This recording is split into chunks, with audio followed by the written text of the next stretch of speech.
Wakil Presiden Gibran Rakabuming menyoroti rancangan undang-undang RUU perampasan aset. Menurutnya, para koruptor tidak cukup hanya dihukum penjara, tetapi harus dimiskinkan agar harta yang diperoleh dari korupsi bisa dikembalikan ke negara. Gibran menegaskan bahwa Presiden Prabowo Subianto telah memberikan komitmen penuh untuk pemberantasan korupsi dan pengesahan RUU perampasan aset. Perlu diketahui, RUU perampasan aset telah bergulir sejak 2008, namun hingga kini belum sah menjadi undang-undang. Pada 15 Januari 2025, DPR membuka lembaran baru dengan memasukkan RUU ini sebagai prolegnas prioritas 2025.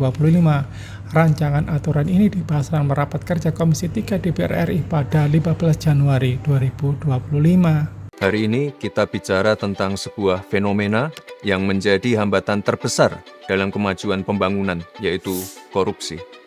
Korupsi adalah kejahatan luar biasa yang tidak hanya menghambat pertumbuhan ekonomi, tapi juga menciptakan ketidakpastian iklim investasi, menurunkan kualitas layanan publik, dan lebih berat lagi, merugikan masyarakat secara luas. Kita semua harus menyadari bahwa anggaran negara, anggaran daerah yang berasal dari pajak yang dibayar oleh masyarakat Indonesia harus dipergunakan setiap rupiahnya untuk kepentingan dan kesejahteraan masyarakat. Berdasarkan data dari ICW, selama periode 2013 sampai 2022, potensi kerugian negara akibat korupsi mencapai 238 triliun rupiah.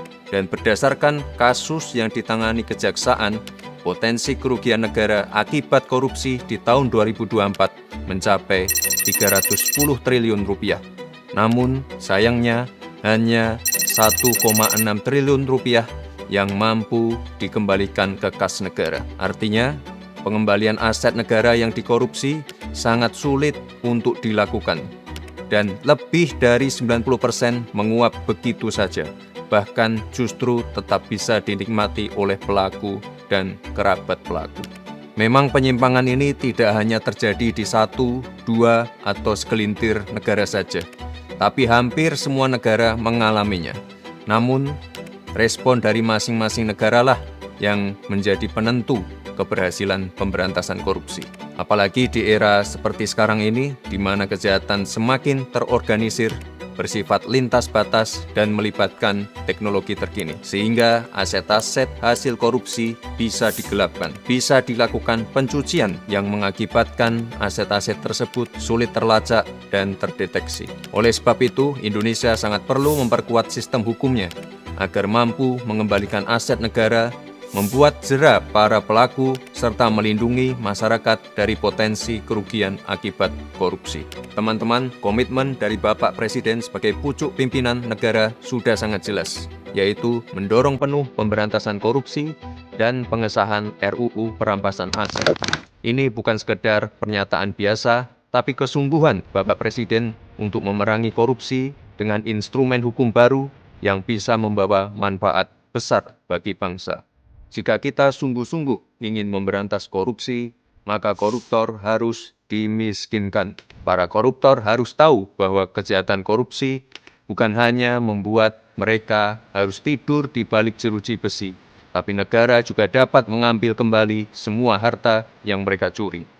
Prinsipnya sederhana, selama suatu aset bisa dibuktikan berasal secara langsung maupun tidak langsung dari tindak pidana seperti korupsi, narkotika, pertambangan liar, penangkapan ikan ilegal, pembalakan liar, judol, ataupun TPPO, negara memiliki kewenangan untuk merampas aset tersebut untuk dikembalikan menjadi aset negara, menjadi hak rakyat yang digunakan kembali untuk kepentingan rakyat. Inilah esensi dari RUU perampasan aset yang saat ini menjadi sangat penting dan mendesak.